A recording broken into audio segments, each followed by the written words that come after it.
Everyone may be seated. Ms. Stifler of the state will call its next witness. Your Honor, the state calls Lindsey Butler. Lindsey Butler, please.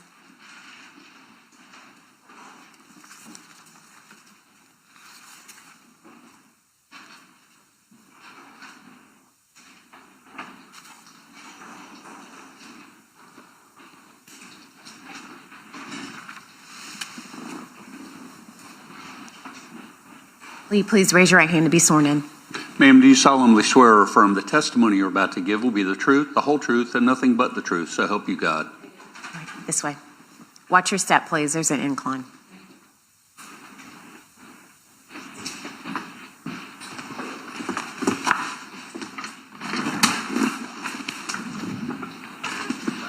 Can you get rid of that cup, Ms. Gordon? Thank you. You may proceed. Thank you, Your Honor. Good morning, Ms. Butler. Could you please introduce yourself to our jurors? Good morning. My name is Lindsey Butler. And Ms. Butler, what is your occupation? I'm currently a physical security analyst for the North American Electric Reliability Corporation. And who was your previous employer? I was previously employed by the Bureau of Alcohol, Tobacco, Firearms, and Explosives, or the ATF. And could you speak up just a little bit? You're a little soft-spoken. I want to make sure we can hear you okay. Yes. How many years were you with the ATF? I was with the ATF for approximately 5 years. And what was your position there? I was an Intelligence Research Specialist. Can you describe for the jury what an Intelligence Research Specialist does? Sure. So we receive data, we interpret the data, we analyze the data, and we assist investigators who are investigating a variety of crimes, both state and federal. Was your position with ATF a civilian position? Yes, it was. You're not sworn law enforcement? Correct. And can you give the jurors a brief outline of your educational background? I have a bachelor's in criminal justice from Virginia Commonwealth University and a master's in criminal justice from the University of Cincinnati. And can you describe for the jurors, today you'll be testifying about your analysis in this case involving cell phones, Google data, and toll records. Can you give the jurors an idea of the training and the training and education you've had in those types of data, the analysis of that type of data? Sure. So when I started with ATF, I attended a virtual IRS Intelligence Research Specialist basic training program where we covered toll records in our software called PLX. I also attended an advanced IRS techniques course in August of 2021. I attended a PLX advanced course, which covered the analysis and review of toll records in December of 2021.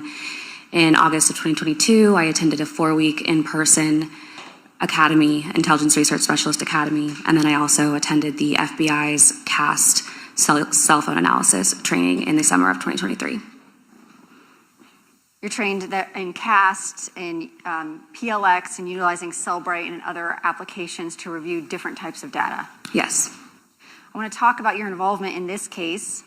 Back in 2022, were you employed as, and I'm going to call it IRS for short, as an IRS with the ATF? Yes, I was. And were you assigned to the Jacksonville office in 2022? Yes, I was. How did you become involved in the homicide investigation into the murder of Jared Bridegan? I was notified by an ATF special agent that the homicide had occurred, and I was asked to assist in the investigation. Can you describe for the jury what your role as an IRS is in an investigation like a homicide? Sure. So I would review various types of records, assist investigators with interpreting those records, provide investigative leads, things of that nature. And in this case, you did some preliminary cell site and timing advanced mapping to assist the investigators. Yes. And then later coordinated with Agent Blythe with the FBI regarding that mapping and data. Correct. Do you participate in investigation to the extent of a sworn law enforcement officer, like going out in the field, interviewing witnesses, collecting evidence? No, I do not interview witnesses or directly collect evidence. And you don't write any reports about your work? Correct. You mentioned something called toll records, which is a big portion of what your testimony is going to be today. Can you tell the jury what toll records are? Sure. So toll records are essentially kind of like the call log that you all have on your phones. It's records that we receive directly from the cell phone provider, and it provides information such as date, time, the number that the phone is communicating with, the duration, the direction, things of that nature. And in this case, where you provided toll records for several different individuals to include Henry Tenon, Mario Fernandez Saldana, Shanna Gardner, John Biggerstaff, among others, but mainly the focus of what we're going to talk about here today. Yes, I was. Where you also provided Google data returns for Henry Tenon, Mario Fernandez, and John Biggerstaff in this case. Yes, I was. Let me pull up my PowerPoint for everyone. I'm starting with what's been marked and entered into evidence as State's Exhibit 214. Can you tell the jury what we're looking at here on your screen? And it's really hard to read. Don't worry, we'll explain what it is. This is a Excel spreadsheet containing the toll records for the telephone number 904-566-2633 for the time frame January 1st, 2022 to August 23rd, 2022. Those dates and times were pulled in UTC time, so that's why there's a little bit of a difference when you get down into the data. So this is a spreadsheet. You did some conversions for UTC time. I did. And are these the same records or substantially the same records other than you've included highlighting and a UTC conversion as the toll records from Mario Fernandez received through T-Mobile, which is State's Exhibit 179? Yes. And the jury's going to have both, but for ease of interpreting them, they've heard briefly what UTC is, but could you give them a refresher? Sure. So UTC stands for Coordinated Universal Time, and it's the standard used to establish time zones across the world. So UTC is at UTC 0. In order to get to Eastern Standard Time in the winter months or Eastern Daylight Times in the summer months, you have to subtract hours from the UTC time. So when we need to get to Eastern Standard Time, we subtract 5 hours from the UTC time. When we need to get to Eastern Daylight Time, we subtract 4 hours from the UTC time. So looking at State's Exhibit 214, as an example to the jury, the first entry for January 1st, 2022, column A is going to be the date of the transaction, meaning some kind of communication on your cell phone, cellular device with this phone number. And this time here, can you explain the difference between columns B and C and what you've done to make this easier to interpret? Sure. So I took the date and time represented in columns A and B. I combined them together. Then I adjusted the date and time so it would reflect for January 1st Eastern Standard Time. So it's UTC minus 5 hours. So later, if the jury's looking at these records and they want to know the correct date and time for Jacksonville, Florida, our time zone, would they look in column C? Yes. So for example, on transaction line 2, we see 1/1/2022, 1/30/06, and in column C, we see 12/31/21, 20/30/06. What is the adjusted time for the correct time zone? We subtracted 5 hours. And we ended up with 20/30/06, which is going to be 8:30 p.m. Right, on December 31st. And those are in military time, so hopefully someone knows how to subtract 12 in that jury room. Call type, what is column E going to show us? The call type shows the type of communication represented in that row. So SMS would be an SMS message. There would be calls represented as well. MTC is a mobile terminating call, so that's a call that's coming into the device that we're looking at. MOC is a mobile originating call. That's a call that's going from the device that's we're looking at. And there's also RCS messages, which is rich content messages, which is kind of just more of a modern text service. So when we look in the column E, we see MOC and MTC are going to be calls, incoming and outgoing. SMSC and that rich messaging, if I can find one. Here we go. RCS, IM chat. Are these just different ways to indicate a chat or text feature like you use when you're texting? Yes. And then there's also a column here, column D, for duration. For our calls, not text messages, there will be indicated in seconds the length of a phone connection. Yes.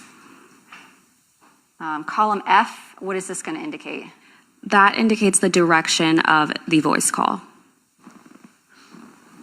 For voice calls, and sometimes we can get that on chats, but not text messages? If you keep scrolling down to the RCS. There we go. Yes, so the RCS IM chats are all going to reflect as outgoing, just recording the existence of an RCS chat at that time. And then G, column G, is going to indicate what? That's going to be the calling number, so the number who initiated the communication. So for example, in transaction line 4, we see the calling number is 904-566-2633, which is attributed to Mr. Fernandez. So that means he is making the call. The call is originating from his phone number. He is sending the SMS chat, Our SMS message. Yes. And then here, a called number is at the receiving phone number for the SMS or the outgoing phone calls or the RCMS. Yes. For example, in this one, line 4, we see the called number at 708-4571. They will have a chart of phone numbers back there, but is that the phone number for Shanna Gardner? Yes. And you've done some highlighting here also for ease of interpreting these records relevant to this investigation. We have a cell color coding, so all the calls highlighted in green are going to involve an individual phone number attributed to a Shanna Gardner. Yes. The blue calls are going to be attributed to the phone number for John Biggerstaff. Yes. Yellow for Henry Tenon. Yes. Purple for Janie Deal, which we'll get to later in your testimony. Yes. And then here, we've got 3 phone numbers listed from Mr. Fernandez's toll records, a secondary phone number for Henry Tenon, a phone number for Kirsten Bridegan, and a phone number for Jared Bridegan, and there were no transactions in these records for those numbers. Correct.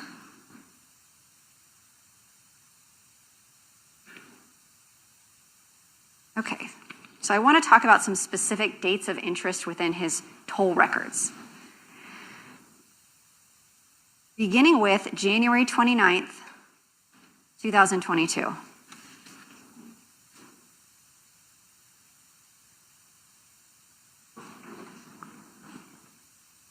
And everyone's got to be a little bit patient with me trying to scroll through all these records.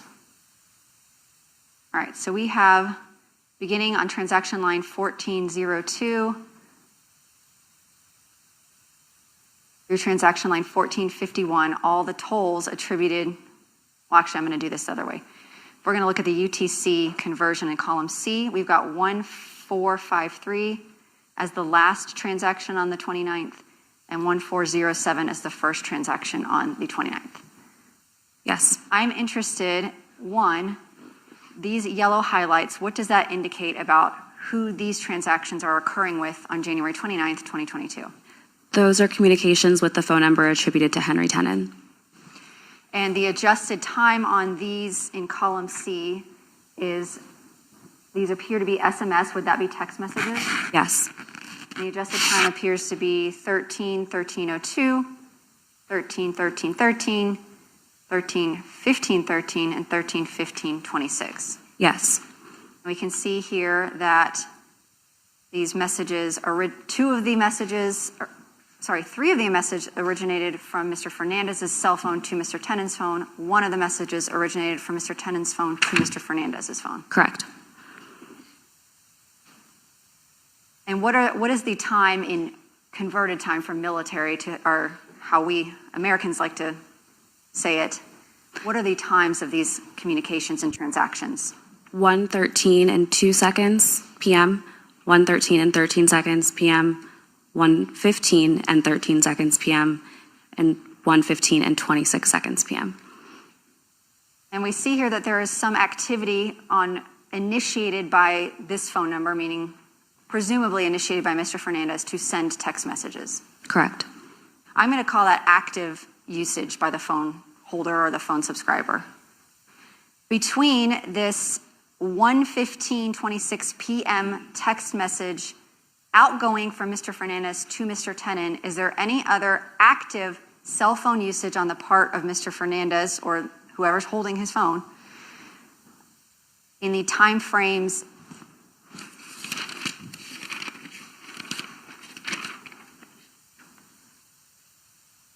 between 2 p.m. and 4 p.m.? No. So there's no indication that this phone number, Mr. Fernandez's phone number, actively was utilizing cell phone towers to send messages or to make calls during this time frame. Not based on these records, no. And here we see at 15:43:16, 17:10:14, and 18:38:22 on lines 1444, 1445, and 1446. Incoming text messages from a 2300 number. Based on your knowledge of toll records, as best you can, what does this show? Based on my understanding, this could mean a number of things. This could mean some sort of network routing that's being done through the device. It could mean a notification of some sort. It could be a short code received. There's a couple of different things that it could mean. Does it indicate any active use or activity by the cell phone belonging to Mario Fernandez to somebody else? Not based on my understanding, no. And then the next contact after these texts with Mr. Tenon and these unknown notifications, we have a text message coming into Mr. Fernandez's phone at 18:41 on the 29th, which would be 6:41 p.m. Yes. And who is that text message from? Ms. Gardner. So on the 29th, just to recap, there is no active cellular usage by this phone number during the time frame between 2 p.m. Well, actually, the last active we have would be what? 1:15 p.m. And then the next outgoing text from Mr. Fernandez is going to be 6:55 p.m. That's correct. I want to move ahead to February 16th of 2022. And by the way, here, as I'm scrolling, did you notate every single transaction that you observed between Mario Fernandez and the phone numbers ending in 7612 belonging to Henry Tenon in yellow? Yes, I did. So as we scroll through, we'll see, and I'll get to that in a minute, but did you observe transaction and communication activity between Mario Fernandez and Henry Tenon in January, February, March, and April of 2022? Yes, I did.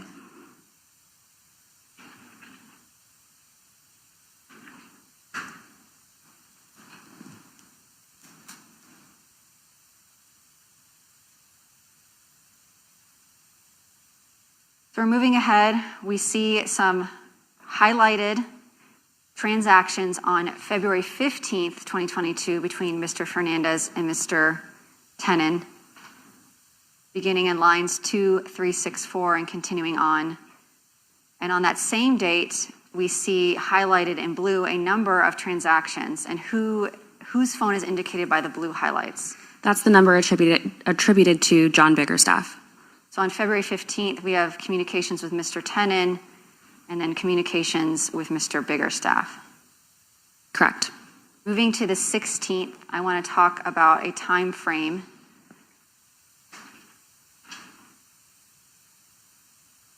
So beginning with our corrected from UTC to Eastern Standard Time in column C, the first transaction for 2/16/22 here on 2/4/19. And we'll go through this date. Can you give me the times of the communications here in blue on February 16th with Mr. Biggerstaff? Sure. 3:43 p.m., 3:43 p.m., 3:46 p.m., 4:23 p.m., 4:23 p.m., 4:23 p.m., 4:23 p.m., 4:26 p.m., and 10:46 p.m. Here we see an incoming call to Mr. Fernandez's phone on February 16th. What time did this call come in? 6:08 p.m. And then we have an SMSC originating from that 2300 unknown notification. What time did that notification come in? 6:29 p.m. And lastly, we see an incoming phone call. And what time did that come in? 7:09 p.m.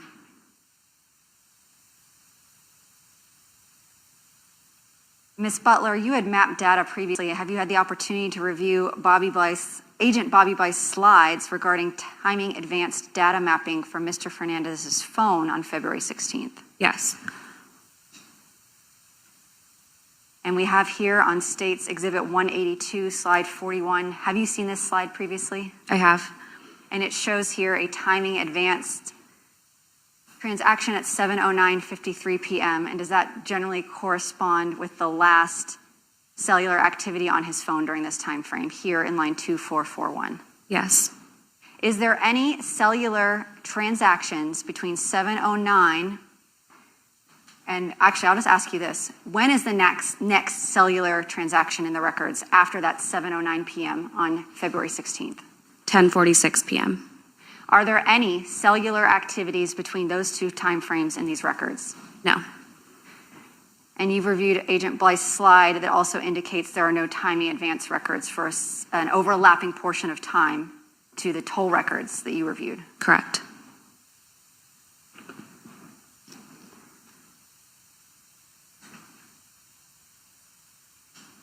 I want to talk about, I'm showing you a chart that you made for demonstrative purposes for today's testimony. Can you explain to me what we are seeing here in this chart? This is a chart of the number of communications between the phone number attributed to Mr. Fernandez and the phone number attributed to Mr. Tenon between January 1st, 2022 to August 23rd, 2022, and this reflects the adjusted time zone from UTC. And when you are including communications, what are you including in this tally as to the total amounts? I'm including any record that was present in the toll records that were returned from the cell phone provider. That include incoming calls, outgoing calls, and text messages or chats. Yes. We see here in January of 2022, there were 26 communications between Mr. Tenon and Mr. Fernandez, or at least those phone numbers associated with them.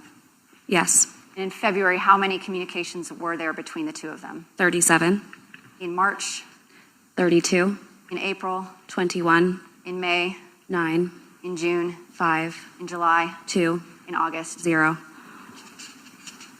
I'm showing you, as for demonstrative purposes, Mario Fernandez Saldana's communications with John Biggerstaff for the same time frame. And similar to the last one, did you include all incoming, outgoing calls, text messages, and chats? Yes. And here, how many communications between Mr. Fernandez's number and Mr. Biggerstaff's number were there in January of 2022? 27. February? 70. March? 0. April? 42. May? 55. June? 84. July? 91. And August? 45. And your toll records for Mr. Fernandez only go through August of 2022? For this exhibit, yes.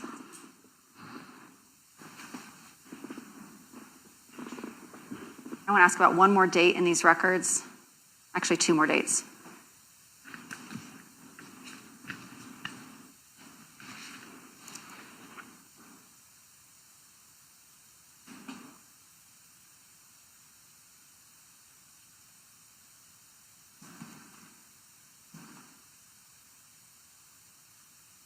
As I'm scrolling, we're seeing there's a lot of transactions in green from Ms. Gardner.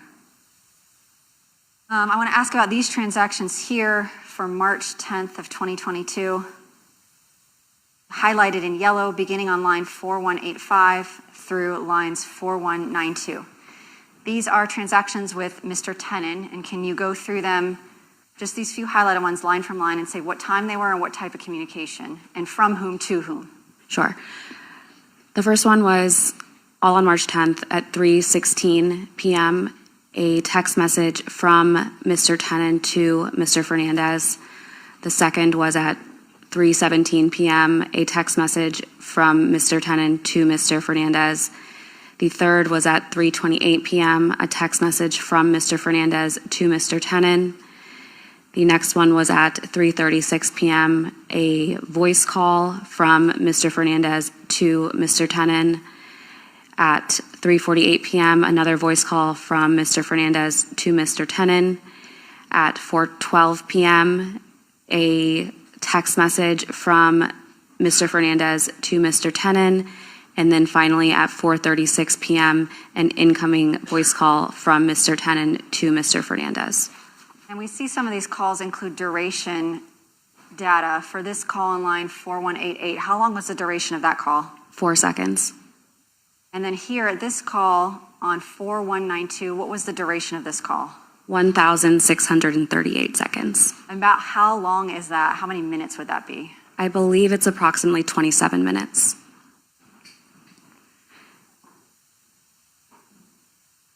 And I ask about that date specifically because as part of your investigation, did you pull those records and provide them to detectives based on a specific date being of interest to you all? Yes, I did.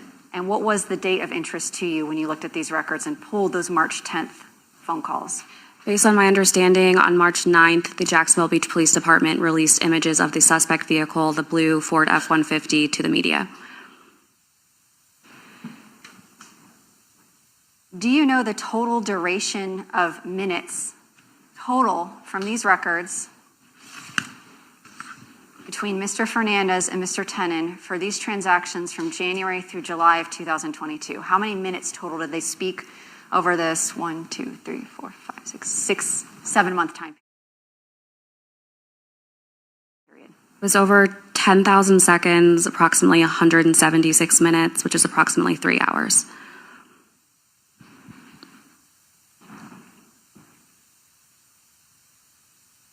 And then here with Mr. Biggerstaff, on Mr. Fernandez's phone, the tolls indicate that they were in communication in January, February, and April of 2022. Correct. All right, I'm going to move on to Mr. Fernandez's Google return. And I'm going to, this is going to be State's Exhibit 185. Did you receive a return from Google for Mr. Fernandez's Google account linked to his Gmail address? Yes. Can you describe for the jury what a Google return is? Is it like a cloud? Sure. It could be considered equivalent to the iCloud for Apple devices, but it contains a ton of records, quite frankly, for the Google account. So it'll have search history, YouTube history, sometimes it has location data, email content, messages, photos, just everything having to do with that account. I want to talk about some exhibits that you thought were of interest that you pulled for investigation purposes in this case. Beginning with, when you receive a Google return, is this how it looks to you when you're viewing it through your Axiom program? Yes. And we see here evidence sources 2, and there is one return here and one return there. Can you explain to the jury what this screen indicates? Sure. So the return on the left was the first return received, and it covered the time period from January 1st, 2022 to April 15th, 2022. The return on the right is the second Google return that was received, and that covers the time period from November 1st, 2021 to March 27th, 2023. Do you remember when investigators, first of all, do you have to obtain these by a search warrant? Yes. Do you remember when these returns were returned from Google? I don't know the exact date, but it would have been after the end date listed in the return. Was there a time gap between law enforcement's receipt of the return number 1 to return number 2? Yes. I'm starting with the first return you received in States 185. When you were reviewing it, did you look in the contacts to see if Henry Tenon was a listed contact in Mr. Fernandez's Google Cloud? I did. And here we see, is this how you search? This is a screenshot. Is this how you search and find those contacts in that Axiom report? Yes. And there's a highlight there, and it says Henry at Potomac, and over here we see the artifact information. Whose phone number is that so that we can attribute it to whoever Henry at Potomac is? That's Henry Tenon's phone number. And he has him listed there as Henry at Potomac. Moving on to the return number 2, law enforcement received this return after the first one.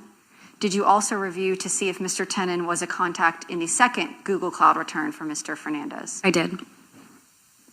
And here is the contact list. Was Mr. Tenon a contact in Mr. Fernandez's Google return in the second return law enforcement received? No, he was not.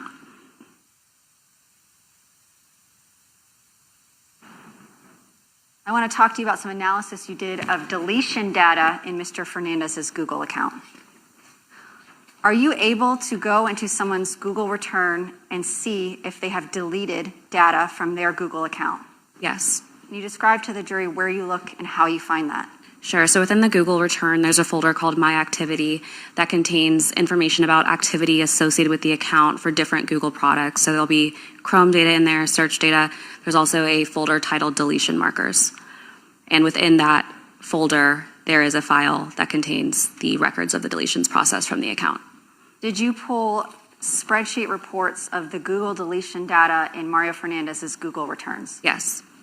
I'm going to start by showing you what's been entered into evidence as State's Exhibit 202. And this looks like Greek to me, but can you explain to us what this shows? So this primary file, based on my understanding, contains information about bulk deletions of data or mass deletions of data. So this would be if a user requests the entirety of their search history to be deleted, the entirety of their YouTube history to be deleted. Google refers to them as corpus deletions. And these specific exhibits, did you pull Google deletion for a specific time frame? I reviewed all of the Google deletions that were available.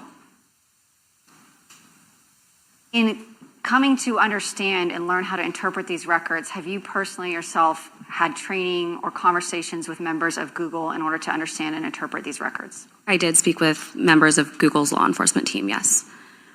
I'm going to turn your attention to State's Exhibit 213, which is the secondary database of Google deletion records.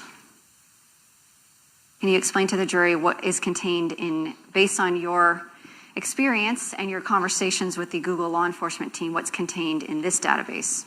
So column A is going to be the date and time in UTC, that's what that Z means, that the deletion was processed from the account. The column B has the original event timestamp, so the date and time of the original record that's being deleted. And column C has the product associated with the deletion in that row.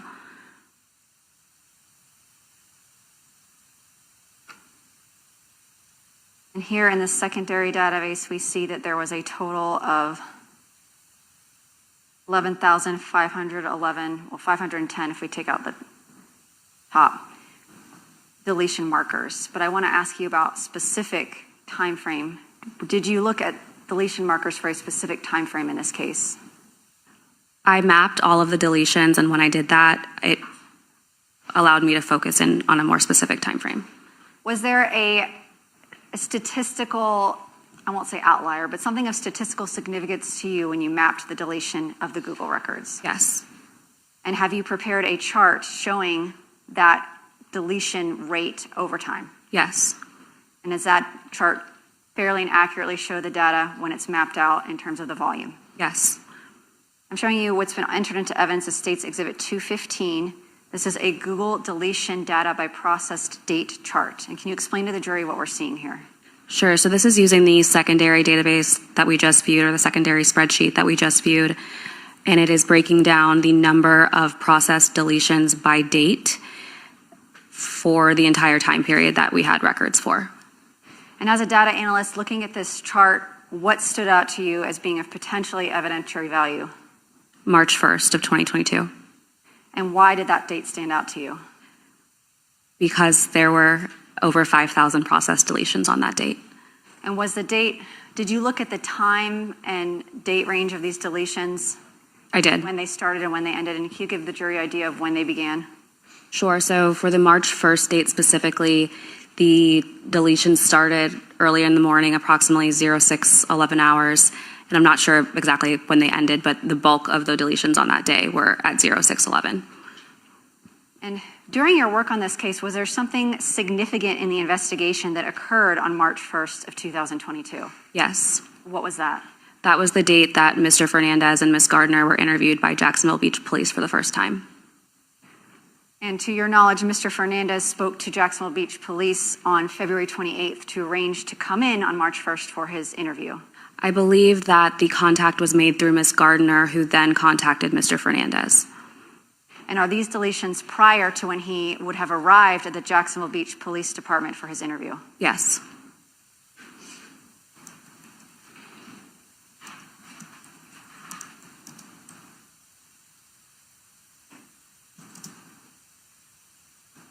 Speaking of February 28th into March 1st, 2022, when you were reviewing Mr. Fernandez's Google return, did you also find internet searches that appeared to be of evidentiary value. Yes. Can you explain what those were? Sure. So in the evening of February 28th, this would be at approximately 6:02 p.m., around that time there were multiple records that indicated that there were searches or viewing of maps associated with areas in Pittsburgh, Pennsylvania, as well as North Carolina. And did you also review and obtain evidence related to cell site data from Agent Blythe that Mr. Fernandez had driven to North Carolina and then Pennsylvania after his interview with police at the Jacksonville Beach Police Department beginning March 2nd? Yes. Did you do any investigation into the nature of that trip and look up any toll records or financial records related to his trip to North Carolina and Pittsburgh? Yes, I did. Can you describe for the jury what records you reviewed? I reviewed toll records. I reviewed financial records that came back. I reviewed receipts that were obtained by the detectives, among other things. And what stood out to you from your review of those records as being potentially of evidentiary value? In North Carolina, it appeared that Mr. Fernandez visited a Walmart and purchased what could be described as toiletry items. And then as he continued his trip up north, there were multiple phone calls to hotels in the Pittsburgh area and ultimately a reservation that was made. And how many nights did he make a reservation for at a hotel in Pittsburgh? 2 nights. And how many, according to your review of toll records and the cell site records, how many nights did he actually stay? 1 night. And let's talk about a little bit about the phone activity during this time frame.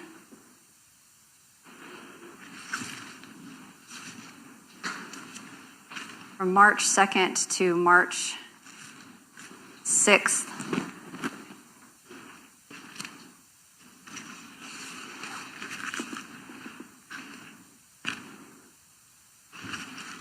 Particularly on that March 6th, that day that he came back, was he communicating with anybody of significance in the investigation? He had multiple communications with Miss Gardner. Was there anyone else's phone number that stood out to you as being potentially of interest to you in reviewing his toll records during that trip? Mr. Fernandez communicated with Miss Gardner's father, Sterling Gardner, as well as Miss Gardner's sister.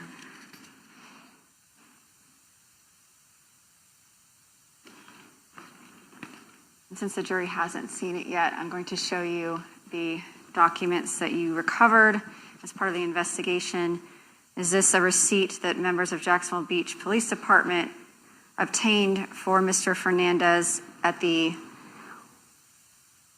Walmart you spoke about in North Carolina? Hold on. State's Exhibit 195. Yes.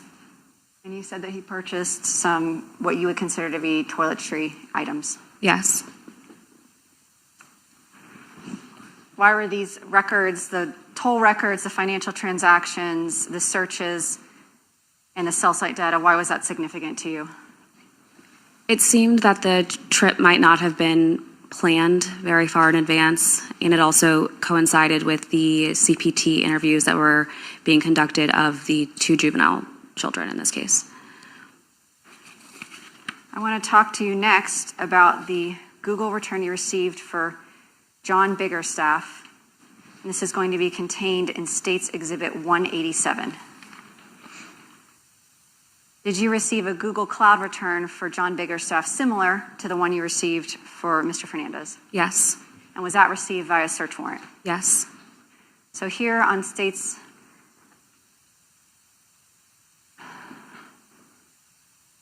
I'm going to publish to everyone. Here on State's Exhibit 187, we see a extraction report for a Google return, and this shows user accounts. Can you explain to the jury what user accounts are?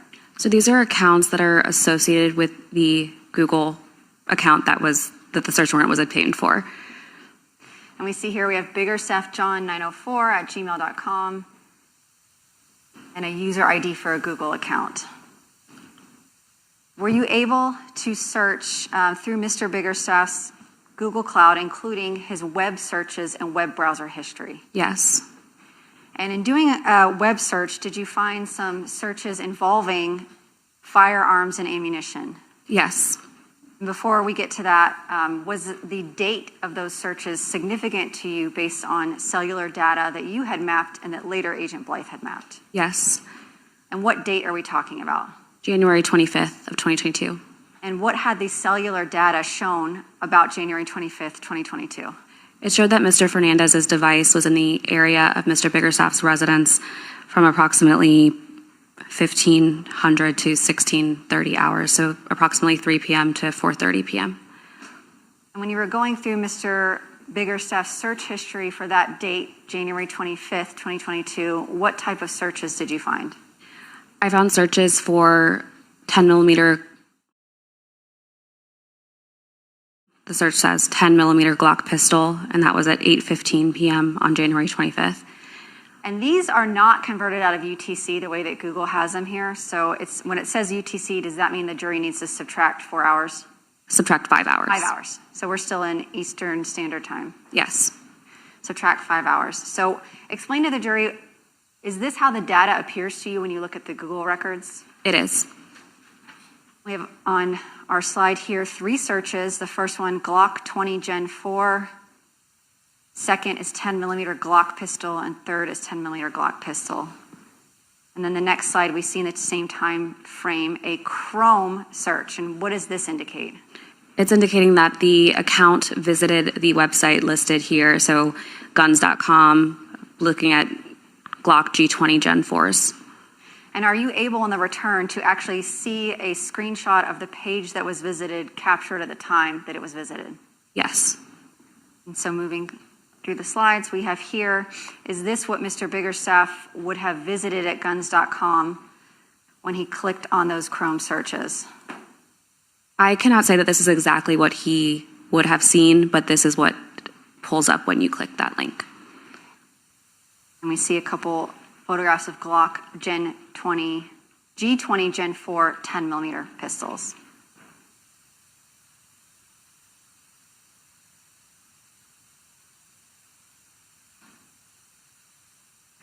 What else did Mr. Biggerstaff search for? And can you give us a date and time of these searches? Sure. So this one has the bottom 2 are the searches that we talked about on the last slide. The top one is a search on January 25th, 2022 at 8:17 p.m., for a 9 millimeter Smith & Wesson pistol. And then for the following slide? These are searches for 10 millimeter pistols. And then on this slide, can you give us a date and time and what he was searching? Sure. So this would be January 24th at 9:03 p.m. for pin on hidden gun case. The middle one says that he visited, or the account visited Willa Hyde, introduces all no hidden storage furniture line, and then additional searches at the top for pin on hidden gun case.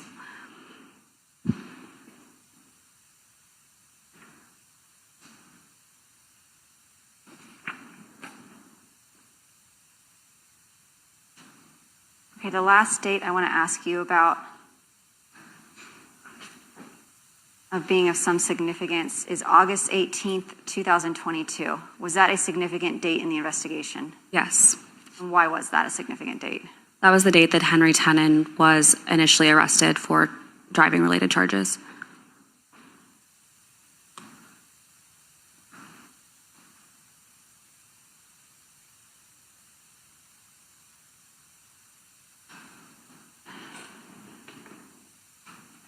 And starting August 18th on line 19722, this is at 7:57 a.m. That's the first contact that day. At the next line, 19723, can you tell us what time and date this call was? That was August 18th at 8:33 a.m. And was Mr. Tenon already in custody at that point? Yes, he was. And this is indicated in purple as an outgoing phone call from Mr. Fernandez to this phone number, duration 7 seconds. Whose phone number is this in purple? That phone number has been attributed to Janie Deal. And who is Janie Deal? She is Henry Tenon's girlfriend. Was this the first, last, and only phone call to Ms. Deal and Mr. Tenon's toll records for this time period from January 1st to August 23rd, 2022? Yes, it was.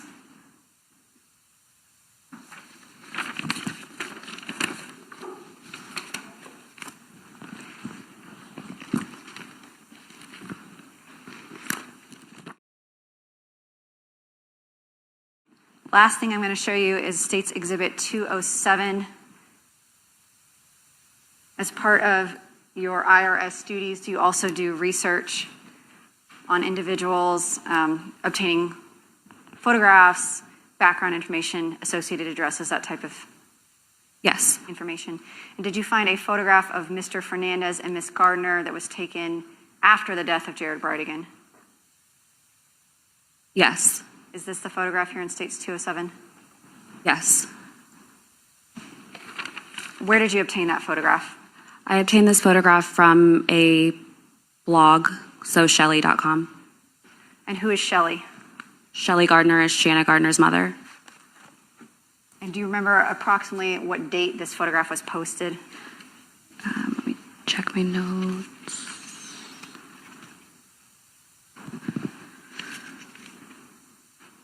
I believe this was posted in March of 2022. Thank you, Ms. Butler. I have no further questions, Your Honor.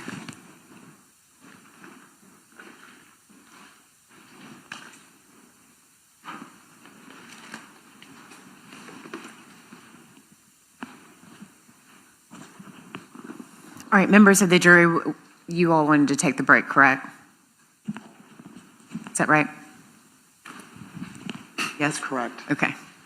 Members of the jury, we're going to take our lunch recess at this time. We will return back in session at 1 p.m. Thank you. Court's in recess.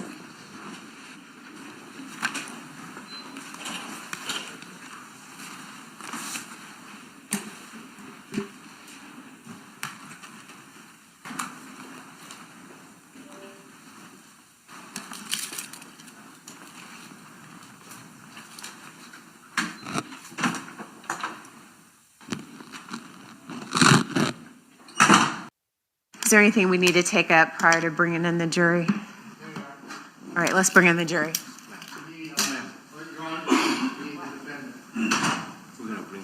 Okay, it's 1 o'clock.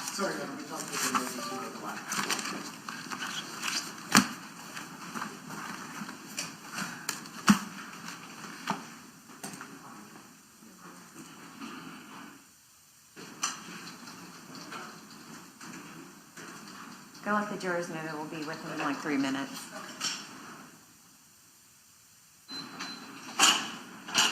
Thank you.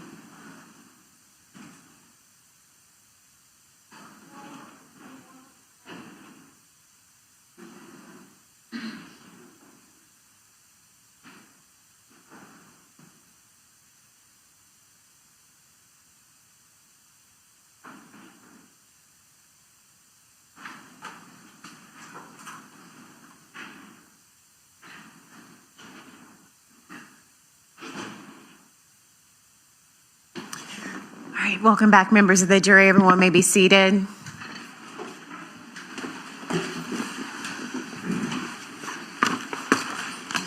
All right, before we get started, I want to confirm with the jurors that even though you had your devices over the lunch recess, did you follow the communication rules? If you could answer out loud. Yes. All right, thank you. Mr. Hill, you may proceed with your cross-examination.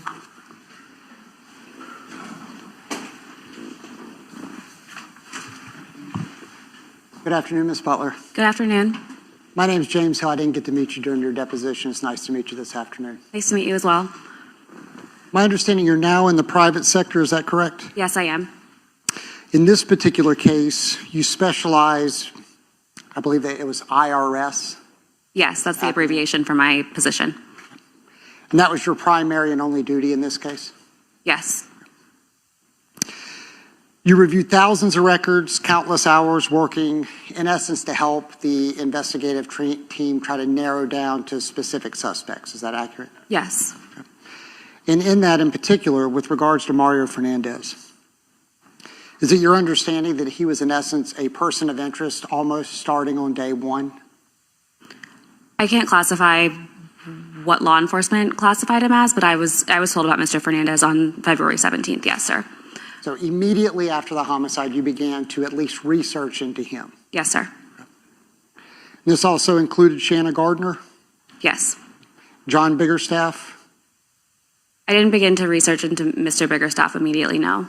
but ultimately John Biggerstaff and Henry Tenon, correct? Correct. Among other people. Yes. I know that the state presented a photograph to you of Mr. Fernandez and Ms. Gardner. That was located on a blog by Ms. Gardner's mother. The blog is run by Ms. Gardner's mother, yes. Did you also do investigation into Shelley and Sterling Gardner? I wouldn't say that I did an investigation into them. I became familiar with them through the course of my investigation. Was it only the blog that you were investigating? I believe I might have done some social media searches, but as far as documentation, the blog. And I'm kind of going out of order, but you would agree nothing in the blog where you pulled that photograph provided any further relevant information regarding Mario Fernandez and the homicide of Jared Bridegan. You would agree with that? I would agree with that. That was just a photograph of husband and wife together that was posted on Mr. Fernandez's mother-in-law's blog. Right. The purpose was to understand the activities before and after the homicide. And you were able to learn through that research somewhat about the Gardner family and their finances. Is that correct? Yes. Specifically, Sterling and Shelley Gardner, that they're wealthy individuals. Yes.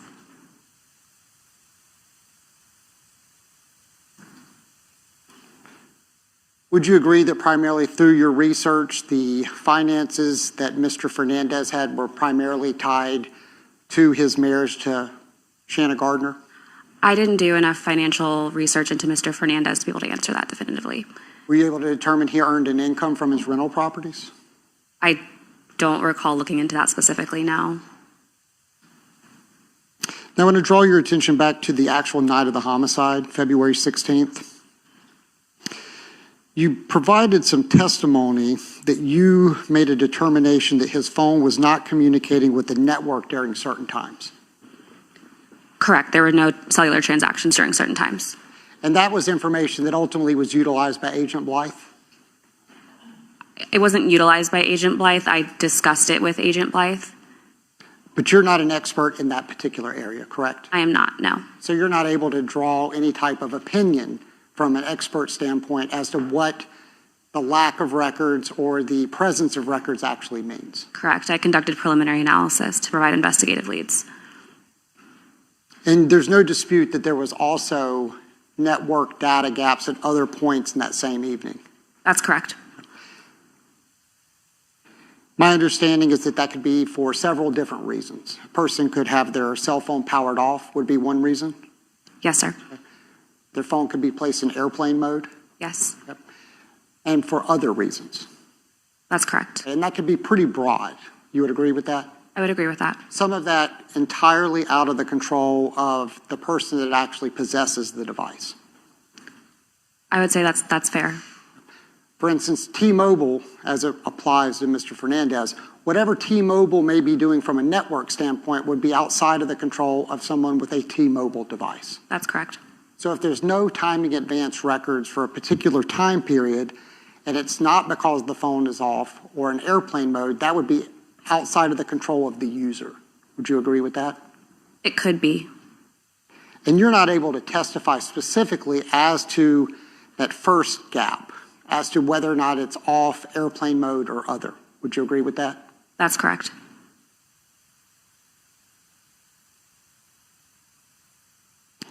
And I believe you were also asked about some other gaps that were later that evening. Would you be surprised to know that law enforcement has testified in this trial that they made contact with Mr. Fernandez and Ms. Gardner during one of those timing advance gaps? I would not be surprised. I know that law enforcement did make contact with them. And further, that they made no observations of Mr. Fernandez fumbling with his phone, turning it off, turning it on, or otherwise. Sure. Okay. And would you agree that that could be evidence that, in fact, there is a networking issue, at least during the time period where law enforcement is watching and seeing him during one of those timing advance gaps? I would say based on my understanding it's possible, but I can't say one way or another. So with any of the gaps that the state has elicited and that I brought up, you're not able to actually offer any testimony as to what the actual reason for that timing gap is. No, I'm not. And certainly you can't say that any of those timing gaps specifically implicate Mr. Fernandez in the homicide of Jared Bridegan. I can only say that there are gaps. Only say that there are gaps. Yes. As to why there's gaps, you cannot say. Correct.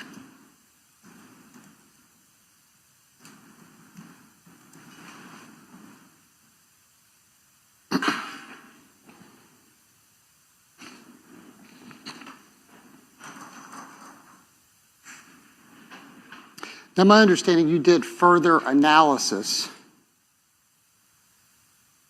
30 days prior to the homicide, the day of, and 30 days post-homicide. For a total of 61 days, you looked to compare to see if there were other gaps in network connectivity. Is that correct? Yes. And the specific gap that was referenced was 1910 to 2019, which is what people refer to as military time, but that would be 7:10 p.m. to 8:19 p.m. Is that accurate? That's correct. And that's the time gap that the state had referenced that they believe is that Mr. Fernandez had his phone off during the homicide. Whether that's true, you're not able to testify that, but that is the time period in which you researched. Is that correct? That's the gap around the time of the homicide. Yes, ma'am. And as you just mentioned, you did somewhat of a historical analysis for pre-homicide and post-homicide for that exact same time period, correct? Yes, I did. And because that particular time period is significant, you wanted to see if that ever occurred at any other time before the homicide or after. Is that accurate? That's correct. And it's accurate that you did find other occasions that that took place. I did. You found approximately 4 of those, correct? I did. And just so the jury understands it, I would imagine every single one of them has a cell phone. In order for someone to power their phone down, depending if it's an Apple or Android, they press or hold down a button, the phone shuts down. Fair enough? More or less, yes. Same way with starting it back up, correct? Yes. You would agree, though, for someone to have 4 identical gaps, they would have to be able to shut their phone down at precisely the exact time. You would agree with that? Based on my recollection of the analysis, the gaps weren't identical. My analysis was just about were there transactions during that time frame on other days. And you found 4 exact duplicate transaction periods in that 30 days before and 30 days after for the time period you were researching. It did not reflect that the cell phone stopped communicating with the network or the gap started at the same time on all 4 of those days. No, it did not. It was a lack of transactions. Correct. Okay. Which again, you relate back to saying that if there's a lack of transactions, it means that it is not communicating with the network. Is that my understanding? That is one possible reason, yes. But there's multiple possible reasons as you testified. Yes. The cell phone could be off is one, Yes. which is what the state has tried to elicit from you, that they believe the cell phone was off, correct? I was not asked that by the state. But that's what's being presented to this jury. But your testimony is very clear. You cannot make that determination at all. No, I cannot. And you found 4 other occasions with 0 transactions during the same time period you researched for that 61-day time period. That's correct. When I did my preliminary analysis, that's what I found. But you did not research any other time periods in that 61-day time period to see if there were other network gaps, did you? No, I did not. I focused on the time period surrounding the homicide. And that cell phone information has been provided in evidence, so the jury will be able to review it. But would you be surprised to know that there were other network gaps throughout that same evening? I do know that there were additional gaps, as we're calling it, throughout that evening.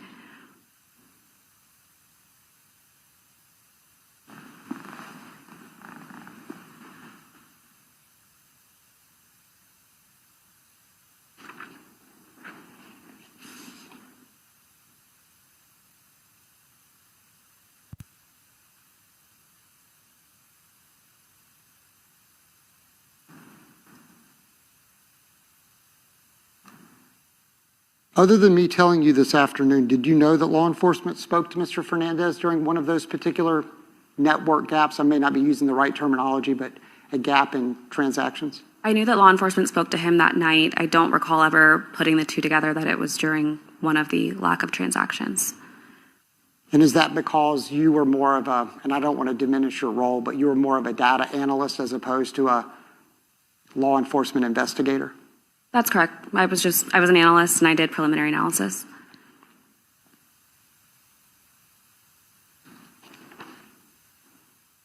And with regards to Mr. Biggerstaff, I understand you did a similar analysis on his device? I did.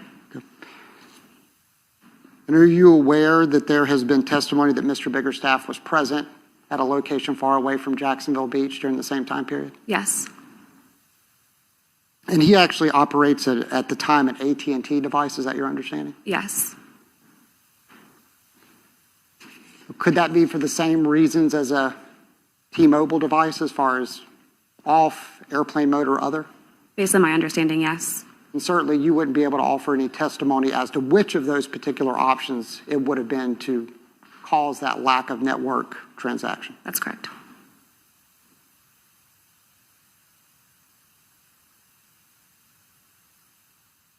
As your understanding, Mr. Biggerstaff's gap actually encompassed from 4:25 p.m. till 10 p.m. that evening. I don't have the exact numbers in front of me, but it was longer than Mr. Fernandez's gap. And it was different. Yes. You don't have any evidence that there was any direct communication that said turn your cell phone off in a particular time period? I'm not aware of any evidence to that nature, no.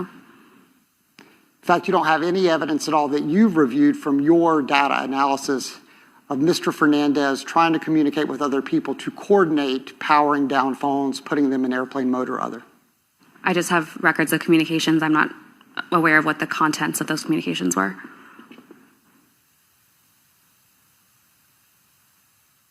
And specifically with Mr. Biggerstaff, you did a similar analysis 30 days before and 30 days after, is that correct? Yes. And in his particular device, you found approximately 10 occasions with a similar type of activity or lack of activity. That's correct.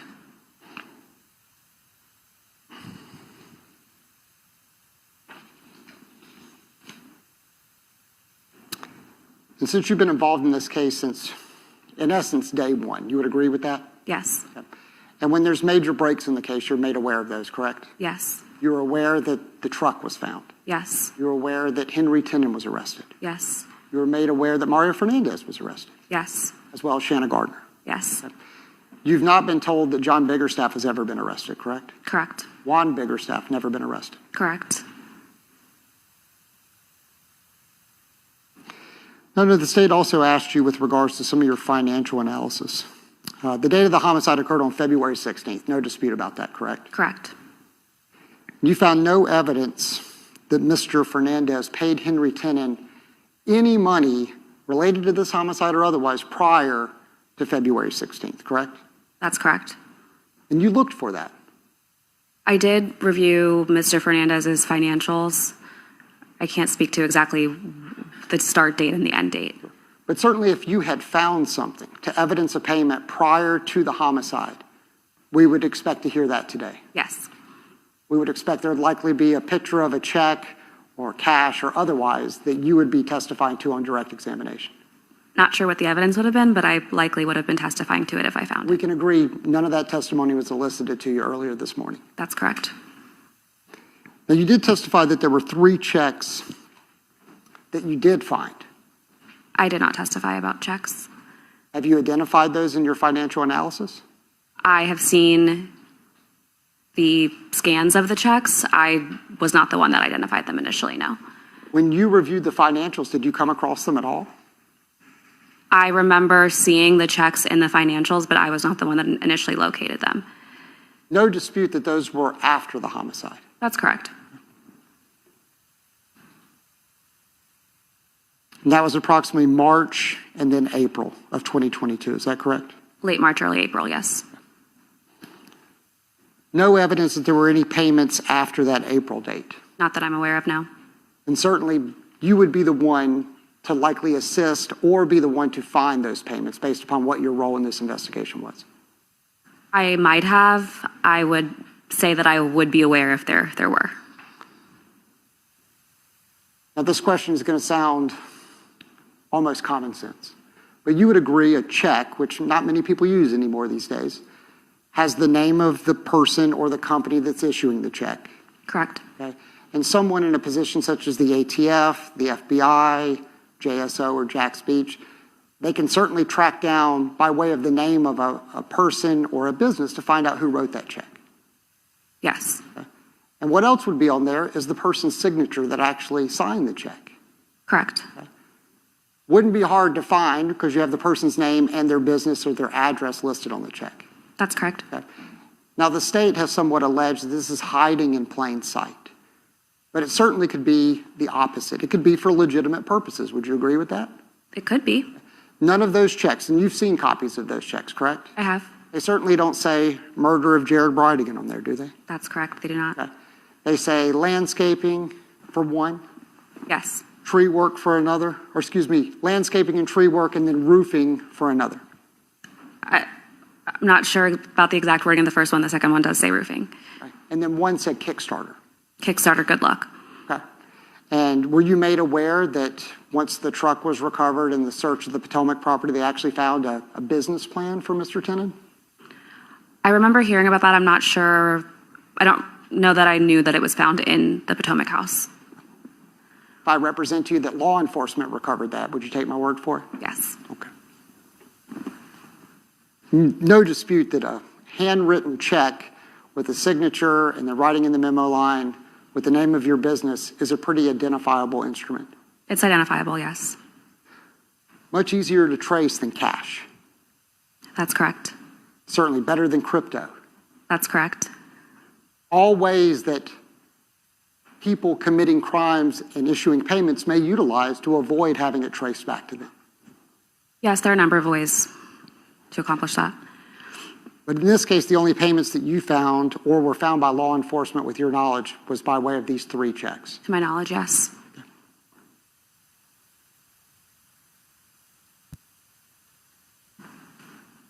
And you assisted in the location of the blue F-150? I did. And that was by way of your cellular data investigation? Yes. And that was specific to Henry Tenon, correct? We reviewed Henry Tenon's records, different types of records to find the blue truck, yes. You didn't find any evidence that Mario Fernandez or his devices ever went to that particular location, correct? Not that I recall, no.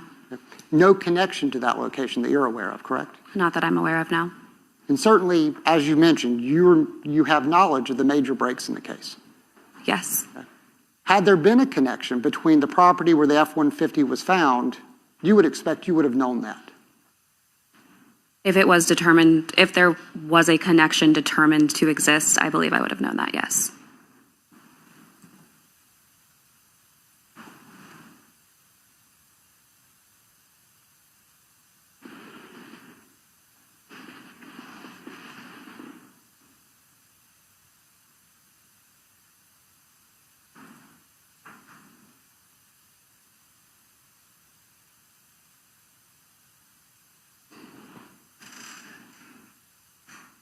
Going back to that particular property where the F-150 was found, Yes. were you able to identify anyone other than Henry Tenon that had a connection to that property? The individual who was spoken to by law enforcement, Do you know that person's name? Jimmy Jones. Did you ever find any connection between Mario Fernandez and Jimmy Jones? I did not know.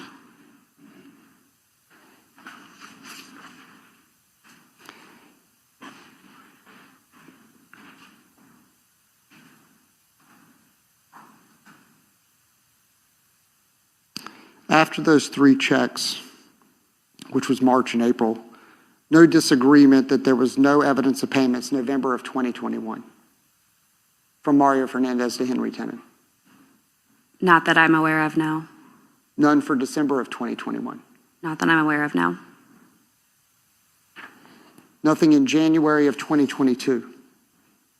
Not that I'm aware of. And nothing in February of 2022 when the homicide occurred. That's correct. You would agree you found no evidence, Mr. Tenon, a text message between him and Mario Fernandez with regards to payments for a homicide. That's correct. You've never been made aware of a jail phone call from Henry Tenon to anyone complaining that he didn't get paid for this homicide? No. No other information related to Henry Tenon getting paid for this homicide other than the allegation that these 3 checks may have had some significance? I don't have information that I can speak to now that there was these 3 checks were anything other than what they said on the memo line, but I can't speak one way or the other. Certainly, you're not convinced, as you see here today, that those checks were for the homicide or for the work that's written in the memo line. I'm not sure that it's appropriate for me to speculate about that. You can't draw a conclusion either way. Not with the information I have. Understood. Now, you reference these data deletions. Yes. Now, these data deletions, the state brought those up on what has been marked as States 212. Can you tell me if that's displayed on your screen? Yes. This is a big spreadsheet, all from what you received back from Google. Is that correct? What law enforcement received, yes. Some of these have more data than others, correct? That's correct. Now, the state didn't highlight this in their direct examination, but I'm going to start with item number 4. You would agree if you go to the far right, starting at P, for number 4, it indicates facebook.com.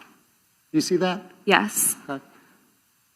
Sounds pretty elementary, but you would agree that that appears to be something deleted related to Facebook. I believe so based on my understanding and what the records show. No information that there's ever been anything posted on Facebook by Mario Fernandez as it relates to the homicide of Jared Bridegan. Not that I'm aware of, but if it was deleted, I wouldn't have been able to review it. But certainly, law enforcement can get a subpoena to send to Meta to collect data of Facebook posts and stories. That's correct. Okay. Something that the ATF can do. That's correct. Okay. JSO could do that. That's correct. Jacksonville Beach Police Department. Yep. Yes. And certainly we have the FBI involved as well. They could do that too. Yes. Okay. So if someone thought it was significant that Mario Fernandez deleted things from Facebook, there are mechanisms that law enforcement can employ to go and find out what it was. That's correct. Okay. But as you sit here today, you don't even know exactly what that Facebook deletion was. I do not. Okay. The state just wanted to elicit that there were a lot of deletions on the date that Mr. Fernandez went in for a voluntary interview. That's Agree with that? Yes.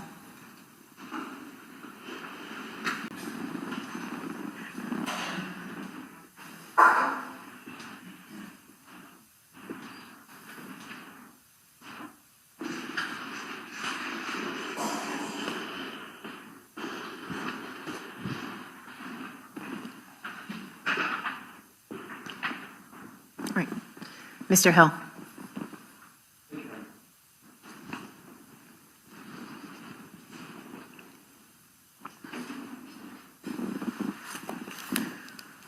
And Ms. Butler, we were talking about some of those Google deletions, and I think we were talking about number 4 on the spreadsheet that's in front of you. Can I request that you expand it so I can see the timestamp? I believe the Google deletions were not on the date that we were talking about, or I'm sorry, the Facebook deletion was not on the date that we were talking about, but I can't see the timestamp. Can you let him know what column it is? Oh, I'm sorry, column A. So go up to the top in the middle. Yeah, there you go. Now, this is a spreadsheet that you produced, correct? This came from the Google return. I did not create this spreadsheet. But you offered it in testimony this morning, correct? That I reviewed it and it came from the Google return, yes. And I understand when you were testifying on direct examination for the state attorney's office, you didn't request to see the date of any of these deletions. We weren't referring to specific rows. It was just more of a general overview of what the spreadsheet contained. About the number of deletions for that particular day. Not based on this spreadsheet. It appeared that it was represented by way of your testimony. When it was presented by Ms. Stifler, there was 5,000 some odd deletions on the date of Mr. Fernandez's first voluntary interview. That's correct. And this spreadsheet was produced by you in anticipation of your testimony. Is that correct?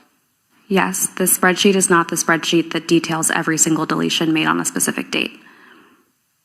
Are you testifying to this court that you would include deletions that have nothing to do with the deletions that were referenced for the date of Mr. Fernandez's voluntary interview? In order for me to do a sound analysis, I need to look at all of the data. So that's what I did in this case. I understand that. Can you tell me why you didn't make that same statement to the state attorney's office on their direct examination showing you what's been marked as State's Exhibit 212? This spreadsheet, to my recollection of my direct examination, was brought up to show that there were two different spreadsheets. This spreadsheet contains records of bulk deletions of data, and I believe that I stated that the secondary spreadsheet, the spreadsheet titled secondary, contains the line-by-line records of everything that was deleted from the account. We'll get to that one in just a moment. Okay. Okay. But since your testimony is you don't know, or if I recall, you're not aware of exactly what was deleted from many of these particular deletions. Is that accurate? That's correct. Leaving a jury with no information as to what possibly could be deleted. You would agree with that? I can tell you the Google product that was affected by the deletion. But you would agree on this particular spreadsheet that is the state's evidence that you testified to this morning, it includes,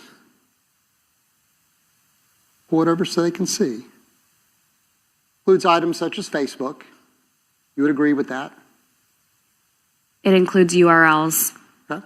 Yep, yes. But my question was Facebook. URLs for Facebook, yes. URLs for YouTube. Yes. You've not found any evidence related to the homicide as it relates to Mario Fernandez and YouTube, correct? I have not, no. Never found any searches of how to dispose of a firearm, correct? I did not, and I wouldn't be able to see them if they'd been deleted. But the answer is no. Correct. And we have iCloud photos. Yes. Okay. Found no evidence that Mr. Fernandez took any photographs that were related to the homicide of Jared Bridegan, correct? Not to my knowledge. erome.com, have no idea what that is. I do not. Okay. Just because my mother's probably watching this, I'm not going to read out loud what the next item is below that. But you would agree that that particular website doesn't appear to have anything to do with homicide, correct? Not that I'm aware of. Okay. Appears to be several entries for that particular website. That's correct. And you would agree there's numerous entries for Facebook, YouTube, and iCloud photos. Correct. Okay. And then there's a lot of data that doesn't have what the URL or what exactly was deleted. That's correct. So certainly you can't offer any testimony this afternoon or ever, as it stands today, that any of these deletions relate at all to the homicide of Jared Bridegan. I can testify that the deletions were processed on the same day that Mr. Fernandez had his interview. You would agree deletions could include Gmail accounts, like emails. They could, but that's not the case in this incident. It was Google Chrome. The upwards of 5,200 records the morning of March 1st were Google Chrome records. But no idea what those are. That's correct. They could be something as simple as websites, That would be what's contained in Google Chrome records. just like what we reviewed.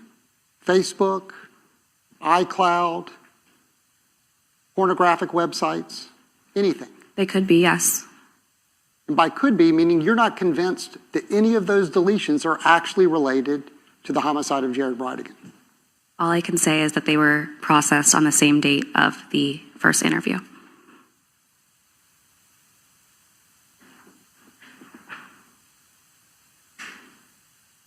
Let's go to the secondary.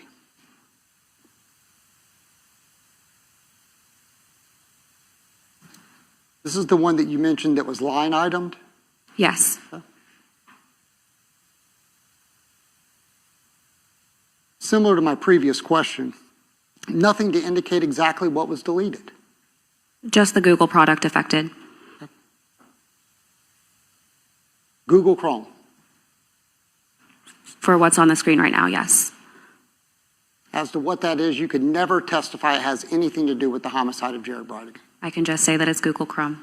and that it happened on a particular date. Correct.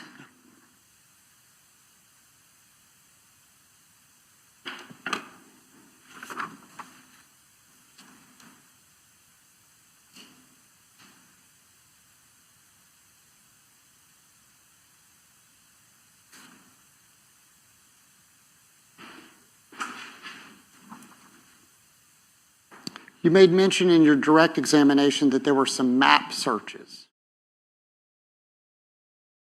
on February 28th for Pittsburgh, Yes, and that's a location that Mario Fernandez went to, correct? to the area of Pittsburgh. You would agree February 28th is several days prior to that trip. Correct. The searches were made on the evening that he was notified about the interview. But you have no information as to whether or not he was already intending on going to Pittsburgh. I can just speak to what the records reflect, that there were searches that evening. Sure. The way you presented that testimony was to make a connection that his trip to Pittsburgh had something to do with his interview, but you have no evidence of that, correct? I can only speak to the dates that the searches were conducted, Sure. compared to the date that Mr. Fernandez was notified, compared to the date that the interview happened on the following day.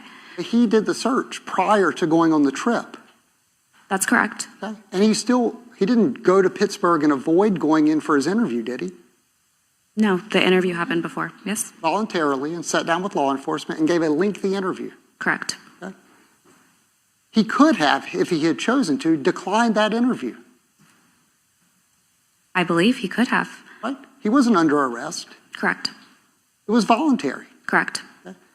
Everybody knows what that word means. It means that he walked in under his own accord and sat down consensually with law enforcement. That's correct. But several days prior, he did a search in Pittsburgh. Yes.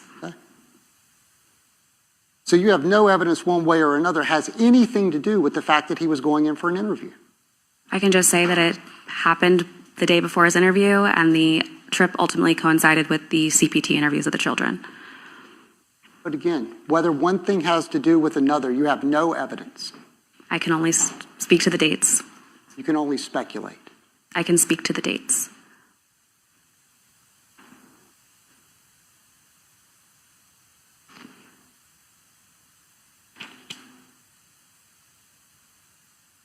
You testified that he went on his trip north. You guys were able to track him by way of his cell phone data, correct?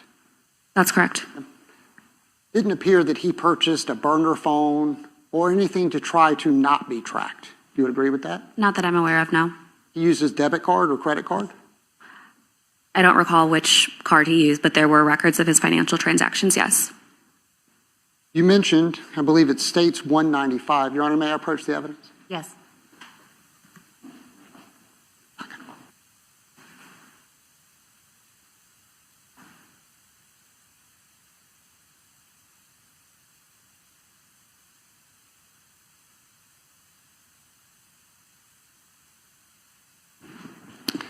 States 195.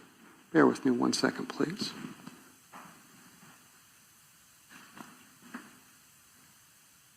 Can you see that on your screen? Not yet. Ah. I can see it now. This was a receipt gathered by Walmart? From Walmart? I believe so, yes. Can you scroll up so I can see the top of it, please? Thank you. No dispute, this is what Ms. Stifler showed you on your direct examination. That's correct. Okay.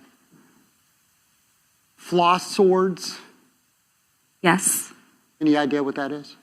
I believe it's floss picks to floss your teeth. Like oral hygiene. Yes. That doesn't relate to the homicide of Mario Fernandez, or excuse me, Jared Bridegan, does it? It's a purchase of toiletries. Sure. A Vino dial, what is that? I believe it's a Vino Dale, like daily, possibly a moisturizer or a soap of some sort. As you said, toiletries. Correct. The next two don't really relate to me, but hair care products, Yes. okay? Nothing to do with the homicide, you would agree with that? It just says hair care. Exactly. Body wash and some other men's product. And just normal toiletries. Correct. Nothing out of the ordinary for somebody that may be going on a trip. Right? People need supplies, yes. Exactly. There's entire aisles at places like Walmart that sell travel containers of various hygiene products. That's correct. That's not unusual. There are those sections in stores, yes. Now, Walmart sells a lot of things, no disputing that, right? Correct. Okay. You don't see anything on this receipt or any other receipt that Mr. Fernandez bought a tent, like to hide out in the woods? There's no tent on here. Okay. He didn't buy any type of makeup products or fake mustaches or anything to try to disguise himself? I can only speak to what's on here. Right, exactly. But certainly if you had found evidence that Mr. Fernandez was gathering any type of items to go on the run and to hide from law enforcement, we would expect you would testify to that, correct? Somebody would have testified to it. Certainly. Yes. Okay. But all you're able to testify to is this receipt from Walmart that Mr. Fernandez bought hygiene products. That's correct. Okay. You would agree that that's not going to help this jury in any way decide whether or not Mr. Fernandez is involved in a homicide. I can't speak to what might help the jury or not help the jury. I'm just speaking to what the receipt says. Okay.